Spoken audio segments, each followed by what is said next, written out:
Bonjour, bonjour à toutes et à tous, bienvenue sur KTV, Kwezi FM, le 106.9 pour un temps de parole, toujours en direct, à la radio et à la télévision, avec Isiaka Abdillah, vous le voyez derrière moi, on va essayer de se remettre les idées à l'endroit. Il est avec nous, Isiaka Abdillah, bonjour. Bonjour. Merci d'être avec nous et d'avoir accepté évidemment notre invitation. Votre regard nous intéresse toujours évidemment sur l'actualité, on sort, la grève n'est pas finie, hein, sinon on croit à l'intersyndicale, mais on sort de 5 semaines extrêmement dures, extrêmement compliquées, avec des barrages, avec des conséquences sur l'économie aujourd'hui. Vous êtes mahorais, vous défendez aussi un certain nombre de ces idées. Quel est votre regard sur ce qu'on vit aujourd'hui? Oui, mon regard porte sur deux choses.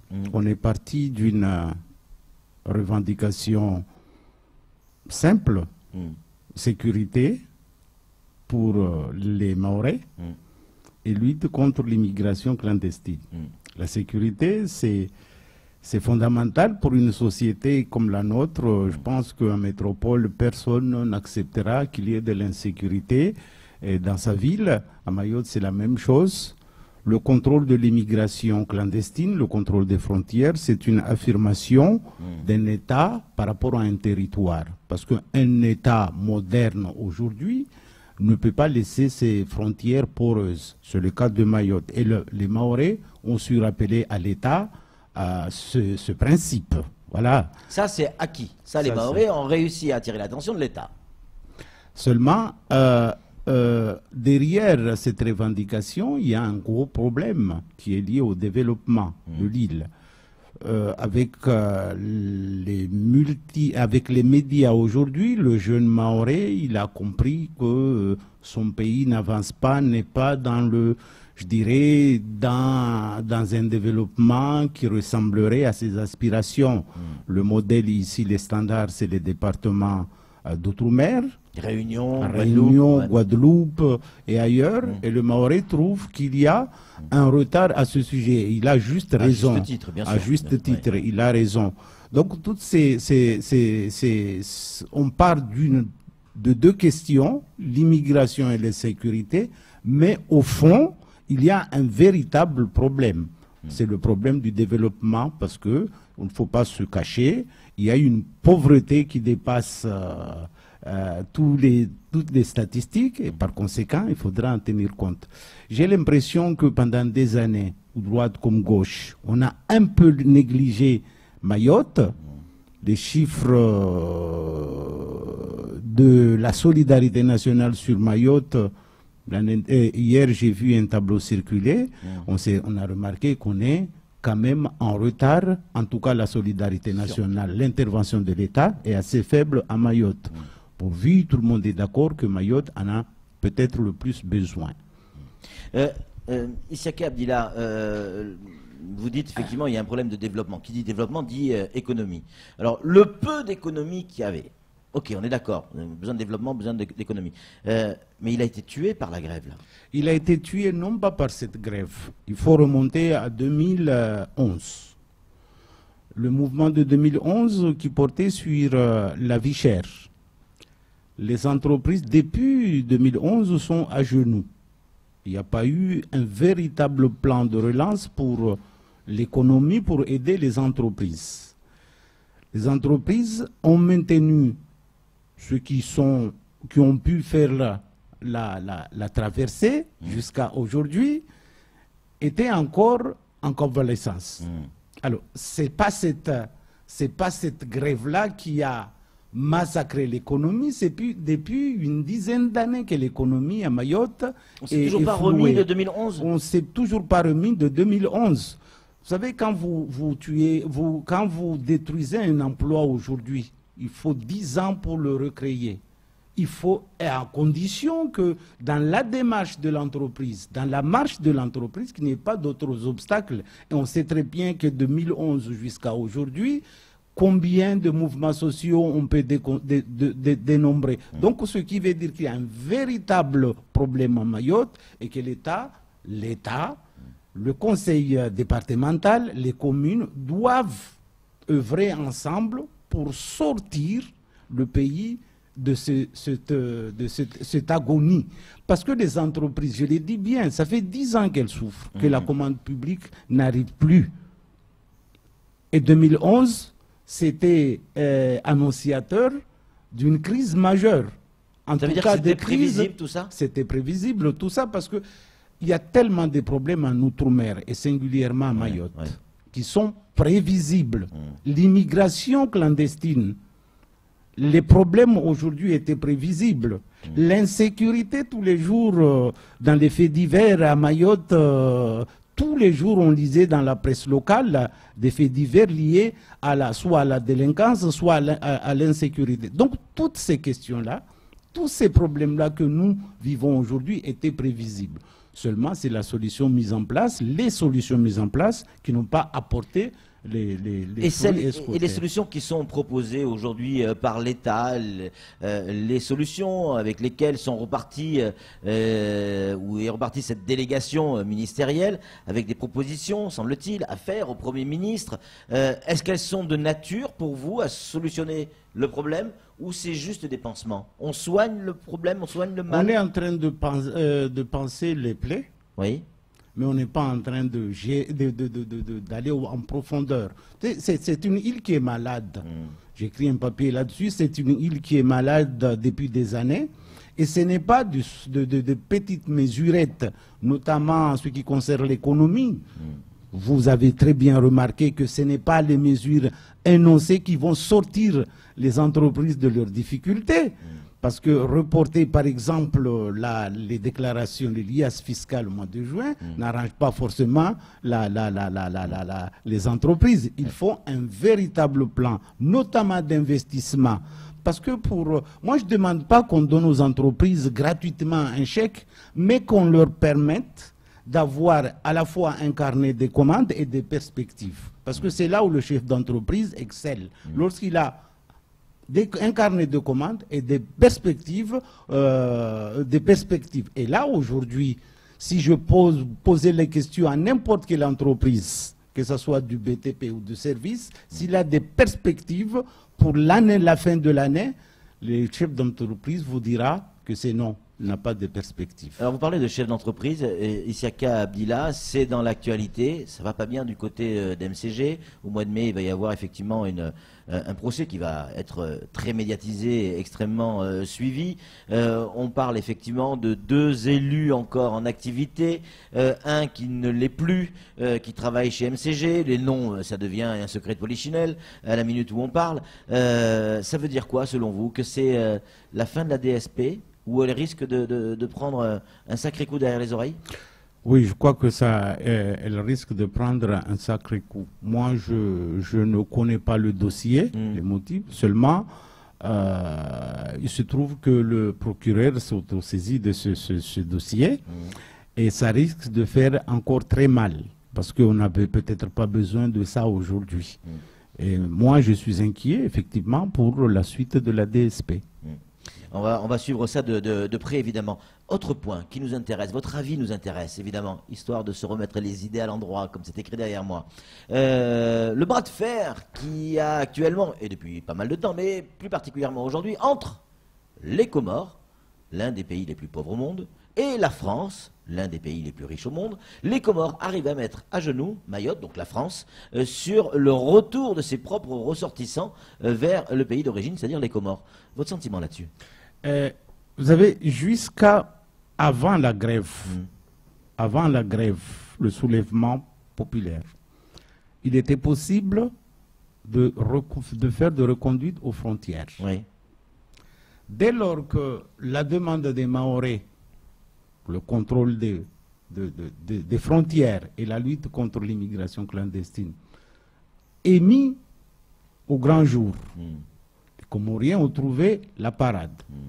Et pour moi, la première chose qu'il fallait faire, c'était déjà négocier, parce que c'était prévisible de toute façon, que si les expulsions et les reconduites à la frontière viennent au moment où il y a une grève générale à Mayotte, Je savais que les Comoriens allaient opposer. Et c'est là où on en même temps, ils le font chaque fois. Hein. Ils le font chaque fois, mais ça ne dure pas longtemps. Ouais.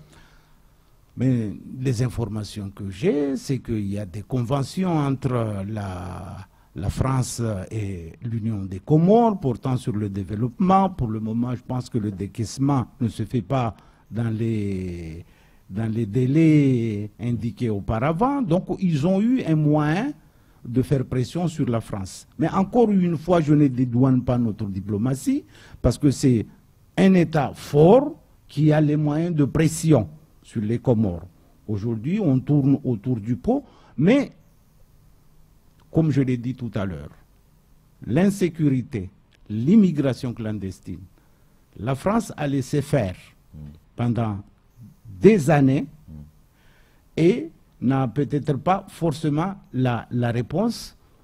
On l'aura peut-être aujourd'hui ou demain, parce que le ministre comorien des Affaires étrangères... Mais clairement, ça va se régler comment, Issa Kabdila, avec un chèque? Ah, ça va se régler en bon père de famille, parce que la France, c'est quand même le premier bailleur aux Comores. Ouais. Le premier bailleur aux Comores. C'est ça qui est en train de se négocier, selon vous Je suis à peu près sûr, le ministre des Affaires étrangères, enfin, il va avoir son visa, parce que le visa, me semble-t-il, était suspendu. Il va pouvoir avoir son visa pour se rendre en métropole et laisser. Et j'espère qu'ils auront une question. Mais ce que je voudrais dire, je l'ai écouté, le ministre des Affaires étrangères, qui comparait Kaweni à Numa Kele, qu'on vit bien à Numa Kele qu'à Kaweni. Je ne suis pas très sûr, parce que ceux qui sont à Kaweni, ce sont ceux qui viennent de Numa-Kele, d'une. Et de deux, je l'avais dit ici, et tout le monde ne m'avait pas écouté. Je l'avais dit, lui, il est bien là où il est. Il se moque de sa population. C'est sûr que lorsqu'il a fait sa déclaration, la dernière, à la fin, il est reparti dans sa Mercedes, tranquillement dans sa villa, laissant sa population ici. Parce que le problème, ce n'est pas la souveraineté. Il y a la vie des gens. Les gens qui sont en centre de rétention, des femmes, des enfants, n'importe quel dirigeant d'un pays, tout en continuant à négocier avec son partenaire, laisserait sa population, ses ressortissants rentrer dans leur pays d'origine. Mais c'est une folie le comportement de ce ministre des Affaires étrangères. Je n'ai pas envie de prononcer son nom parce qu'il ne mérite même pas que je prononce son nom. Vous avez des mots durs, hein, vous êtes vraiment en colère? Je suis vraiment en colère parce que je trouve que c'est indigne d'un responsable politique. La première chose, rien n'empêche de négocier avec la France pour qu'il vous aide. Mais il faut penser à sa population. Ces gens-là qui sont parqués dans les bidonvilles à Mayotte, qui vivent sans eau, sans électricité, il serait peut-être mieux chez eux qu'ici. Parce que c'est un leurre de croire que Mayotte donnera la belle vie aux Comoriens qui arrivent ici. Alors, refuser d'accueillir sa population sous prétexte qu'on a une revendication extraterritoriale, c'est se foutre de sa population. Et je crois que c'est ce qu'il est en train de faire. Issa Kabdila, ça ne vous a pas échappé. Le conseil départemental passé au vitriol par ce rapport de la Cour des comptes. Vous avez été, en votre temps, au conseil départemental et pour cause, élu, y compris directeur de cabinet. Vous connaissez très très bien, conseil général à l'époque, hein, vous connaissez très très bien cette machine. Ça vous étonne ce qui est écrit? C'est la forme qui m'inquiète un peu. Pourquoi tout de suite, au moment où on négocie avec le gouvernement, pourquoi médiatiser? Oui, parce que ce rapport est sorti, il existe depuis presque 6 mois maintenant. Voilà, il existe depuis 6 mois, les observations de deux présidents, parce que c'est à cheval entre 2 exercices, ont été formulées. Je crus comprendre que n'ont pas été prises en compte. Ce rapport a été publié, les élus ont été J'ai compris que c'est La Réunion, Le GIR, vos oui, confrères, qui a fait sa une là-dessus, tout en ignorant complètement les problèmes des collectivités de La Réunion et le fait que la Cour et la Chambre territoriale des comptes avaient mis l'accent sur un certain nombre. Alors, je ne sais pas, c'est la forme qui m'inquiète. Mais au fond, souviens-toi, lorsque, à une époque, quand j'étais aux affaires, on a voulu recruter dans le cadre des emplois aidés. J'étais le seul à dire non, parce qu'on avait suffisamment d'agents au Conseil général et qu'il fallait peut-être régler la situation de ces gens-là. Recycler ces mêmes agents. Voilà, que d'aller recruter de nouveaux jeunes. Et on connaît la pression au village, on va mettre la pression sur les élus. Mais tout ça, c'est la conséquence d'un manque d'investissement, c'est la conséquence d'un manque de formation. Mayotte étant la seule collectivité, département, qui n'a pas de CFA. Comment voulez-vous qu'on crée, comment voulez-vous former lorsque vous n'avez pas de CFA? L'écrit récemment, le CFA qui était prévu à Sada, le projet doit être dans les cartons. Il faut former ces jeunes, parce que si on ne forme pas ces jeunes, on aura toujours la pression des parents. Et c'est normal qu'on ait cette pression. Et ce sera les communes, les intercos, le conseil départemental qui aura à supporter les emplois. Et on sait très bien, dans une économie de marché telle que la nôtre aujourd'hui, ce n'est pas le public qui doit créer de l'emploi, ça doit être le privé. Et ce n'est pas le cas à Mayotte. Et si, tant qu'on n'aura pas mis l'accent sur là où on peut créer des emplois, de l'investissement, une vraie politique de développement économique, à ce moment-là, on sera toujours dans ces mêmes problèmes. Très rapidement, en une minute si c'est possible, Isiaki Abdillah, et la boucle sera bouclée. On va revenir à l'intersyndicale. Aujourd'hui, il y a une manifestation prévue à 11 h, place de la République. Il y a une opération escargot. Tout le monde porte, tous ceux qui font cette opération escargot portent un t-shirt « Je suis barragiste ». Ils ont raison de continuer aujourd'hui? Je suis très inquiet. Les informations que j'ai, parce que j'ai des contacts à l'intérieur de l'intersyndicale du collectif, c'est la division. Division, les élus sont divisés, l'intersyndicale est divisée, le collectif est divisé. Et la population aussi, du coup. Et la population est divisée. Alors qu'on avait une opportunité. Les syndicalistes et le collectif ont le mérite d'avoir provoqué ce mouvement et créé cette dynamique. Il y a une couverture exceptionnelle des événements à Mayotte au niveau national. Tout le monde connaît Mayotte maintenant. Seulement, on va rater le coche. Après avoir ouvert grandement une porte, les élus, certaines, d'autres personnes, la société civile, on essaie tous de passer par la fenêtre. C'est pas bon. Et pour moi, on se dira la semaine prochaine, après le rendu du rapport mi-parcours, on se dira tout ça pour ça. Ce qui veut dire qu'on aura perdu plus que ce qu'on va gagner. Comme en 2011. Comme en 2011. Voilà. Merci beaucoup Isiaki Abdillah pour ces remarques et autres réflexions. Tout ça pour ça, eh bien on aura la réponse la semaine prochaine. En tout cas, on espère avoir un début de réponse la semaine prochaine. Merci d'avoir répondu à nos questions et de nous avoir remis les idées à l'endroit. Allez, c'est tout pour ce temps de parole. Tout de suite, la suite de nos programmes.